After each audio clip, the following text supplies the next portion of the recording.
अंतरिम अर्थसंकल्प अजितदादा आज मांडतायत। सर्वसामान्यांना दिलासा कसा मिळेल? बरेचसे प्रश्न आहेत, कांदा प्रश्न आहे, शेतकऱ्यांचे प्रश्न आहे, राज्यात कायदा सुव्यवस्थेचे प्रश्न आहे, काय काय तरतुदी असतील काय वाटतं? या कालावधीमधील हे शेवटचं अधिवेशन आणि आजचा हा शेवटचा अर्थसंकल्प। गेल्या अर्थसंकल्पामध्ये शिंदे साहेबांनी त्यावेळेला सुद्धा सरकारच्या माध्यमातून सर्वसामान्यांना दिलासा देण्याचं काम केलेलं आहे।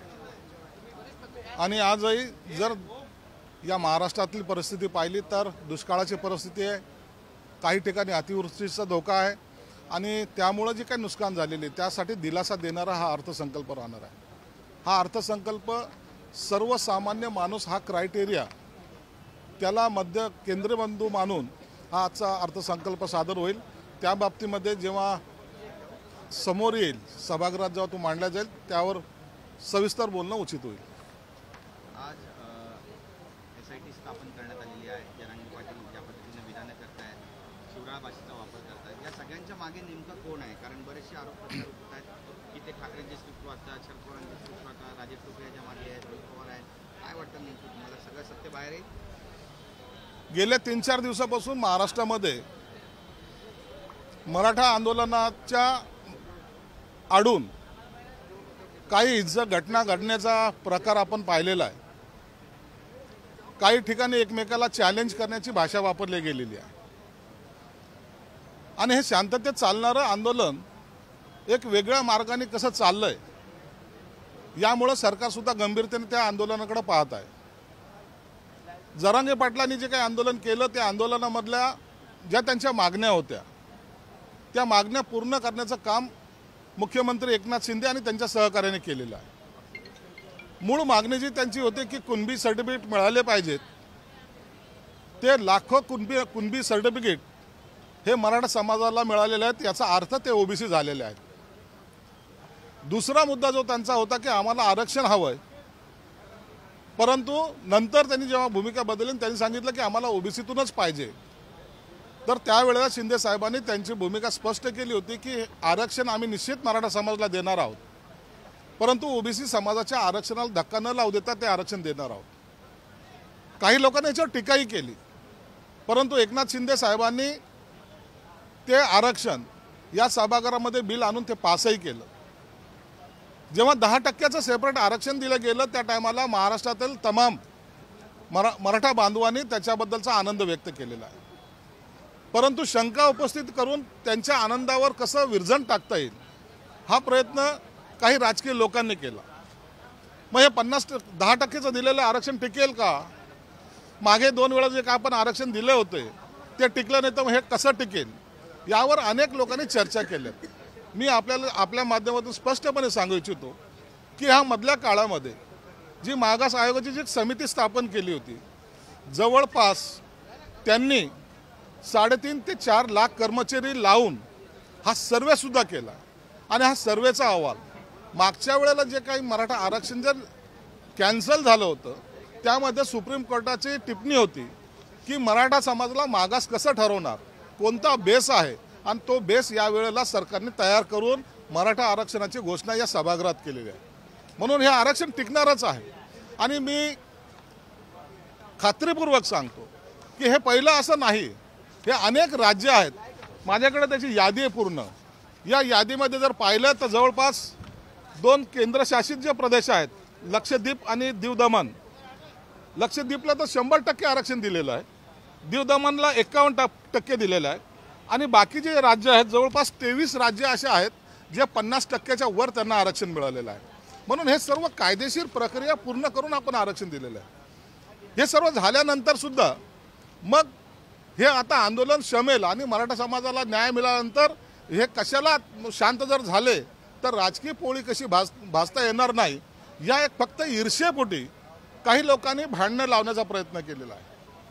मराठा आंदोलकाचा त्याच्याशी काहीही संबंध नाही, परंतु इतर लोकांनी त्याच्यामध्ये फूस टाकण्याचा, पेट्रोल ओतण्याचा जो प्रयत्न केला तो दुर्दैवी आहे। मी खात्रीपूर्वक सांगू इच्छितो की जे काही बसेस पेटवल्या जातात किंवा ज्या ज्या ठिकाणी काही अनुचित प्रकार घडलेत या मागे जे लोक होते ते आंदोलनातले नव्हते, ते इतर होते, त्यांच्यावर पोलीस ही कारवाई करत आहे. आता आज सभागृहामध्ये यासाठी चौकशीची मागणी केली आणि ती माननीय उपमुख्यमंत्र्यांनी मान्यही केली. या SIT चौकशीमध्ये जे या आंदोलनाला फूस लावत होते, जे या आंदोलनामध्ये आणखीन दोन समाजामध्ये तेढ कशी निर्माण होईल याचा जे काही प्रयत्न करत होते त्यांना आता त्यांची जागा दाखवल्या जाणार आहे. मी तुमच्या माध्यमातून जरांगे पाटील साहेबांना सुद्धा विनंती करणार आहे, कृपया आपल्याकडे सुद्धा काही पुरावे आहेत असं आपण सांगितलेलं आहे, ते कृपया SITकडे द्या. एकदा दूध का दूध पाणी का पाणी हे झालंच पाहिजे. हे सर्व आंदोलनामध्ये जर आपण पाहिलं तर काही लोक एकदम शांतपणे हे आंदोलन कसं पेटवता येईल याचा विचार करत होते, हे दिसून आलेलं आहे. मग काही लोक म्हणतात की स्क्रिप्ट वाचतायत किंवा काही लोक म्हणतात की हे यांच्याबद्दल का बोलत नाही. हे सर्व गोष्टी आणि त्यांच्याच काही सहकार्याने जे काही स्पष्ट केलेलं आहे की यामागे राष्ट्रवादीचे शरद पवार, राजेश टोपे, रोहित पवार वगैरे सर्व आहेत. हा सर्व चौकशीचा भाग आहे. चौकशी झाल्यानंतर ही सर्व नावं समोर जे कारणीभूत आहेत ते स्पष्टपणे समोर येतील. मी सर्व मराठा बांधवांना सुद्धा विनंती करणार आहे, हे लोक राजकारणातले काही लोक तुमच्या खांद्यावर बंदूक ठेवून गोळी चालवण्याचा प्रयत्न करतात. कृपया यांच्यापासून सावध राहा. जे शिंदे साहेबांनी तुम्हाला आरक्षणाचा शब्द दिला होता, एक शेतकरी कुटुंबातला मराठा समाजाचा मुख्यमंत्री झालेला काही लोकांना आवडत नाही. काही लोक मुद्दामून आपलं राजकारण आता संपेल या भावनेतून जे वागतायत त्यांना तुम्ही बळी पडू नका, ही विनंती तुम्हाला आहे. आणि जे आरक्षण शिंदे साहेबांनी शपथपूर्वक घेतलं होतं ते दिल्याशिवाय आम्ही मागे हटणार नाहीत. एवढं निश्चित राहा. सुप्रीम कोर्ट असो की कुठेही असो, हे आरक्षण टिकेल कसं याचा आमचा प्रयत्न राहिला. सगळ्या सोयऱ्याचा जो प्रश्न आहे त्या संदर्भामध्ये जे काही आक्षेप आलेले आहेत किंवा जे काही प्रक्रिया चालू आहे त्याला जरूर थोडा वेळ लागेल, परंतु मराठा समाजाच्या आरक्षणाच्या बाजूने आम्ही आहोत. मराठा समाजाला आरक्षण देण्याच्या बाजूने आम्ही आहोत. म्हणून इतरांच्या या सगळ्या भूलतापाला बळी पडू नका एवढी विनंती आपल्याला यामधून करतोय. ज्याप्रमाणे मनोज जरांगे पाटील यांची SIT चौकशी लावली गेली आहे, त्याच पद्धतीनं मुख्यमंत्री आणि गृहमंत्र्यांची देखील SIT चौकशी व्हावी अशी विरोधकांनी मागणी केली. SIT चौकशी ही माणसाला धरून लावल्या जात नाही, गैरसमज निर्माण होत आहेत. SIT चौकशी ह्या त्या ठिकाणी घडलेल्या घटनेच्या आधारावर SIT चौकशी असतात. या SIT चौकशीमध्ये कुणाच्या वैयक्तिक नावावर ही SIT चौकशी लावलेली नाही, तर तिथे घडलेल्या घटनावर. आणि म्हणून ही चौकशी होताना सर्वसामान्य माणसापासून तर त्या ठिकाणच्या असलेल्या परिसरामधला जे काही षडयंत्र चाललं होतं त्या सगळ्यांची चौकशी होणार आहे. आणि त्याच्यातून खऱ्या अर्थानं जे काहीला कारणीभूत असेल ते सर्व गुन्हेगार समोर येणार आहेत. धन्यवाद. काल शिवसेना खासदारांची बैठक माननीय एकनाथ शिंदे साहेबांनी घेतली. त्या बैठकीमध्ये खासदारांनी आपापली मतं मांडली आणि सर्वांचं असं एक मत होतं की शिवसेनेने 22 जागा लढवल्या पाहिजेत. गेल्या वेळेला ज्या 22 लढवल्या त्या कायम असल्या पाहिजेत असं खासदारांचं मत होतं. या सर्वांचं मत ऐकून शिंदे साहेब जेव्हा युतीची बोलणी करतील त्यावेळेला हा खरा आकडा समोर येणार आहे. म्हणून आज 14, 16, 4, 5 हे जे काही आकडे आहेत हे सगळे फसवे आकडे आहेत.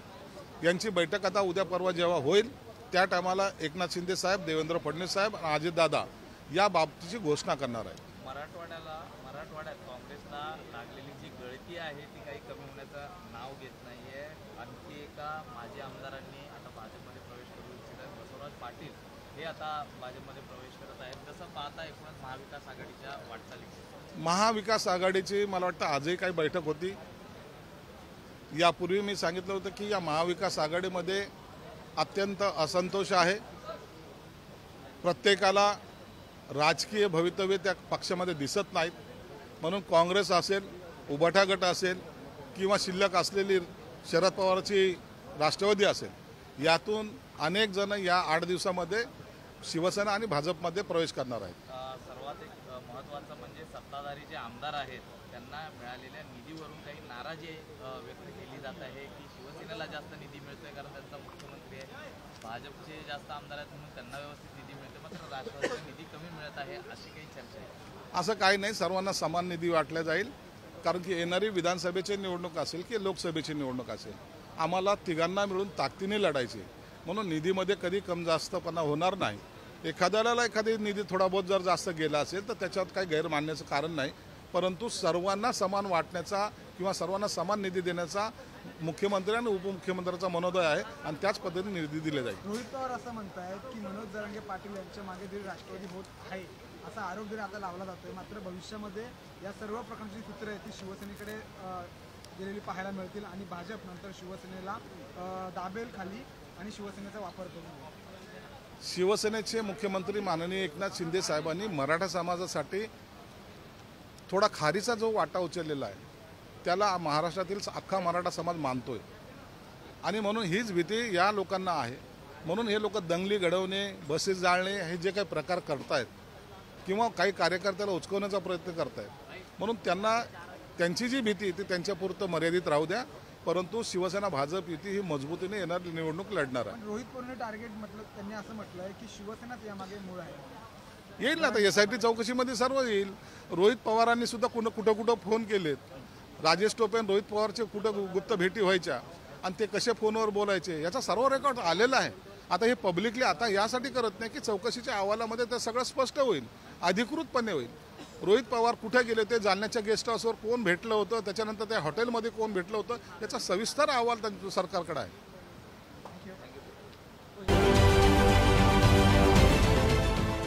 देश विदेशातील प्रत्येक घडामोडींचे लाईव्ह अपडेट मिळवण्यासाठी आता साम टीव्हीच्या सर्व सोशल मीडिया प्लॅटफॉर्मला लाईक, फॉलो आणि सबस्क्राईब करा. तसंच सर्व नोटिफिकेशनसाठी बेल आयकॉन प्रेस करायला विसरू नका.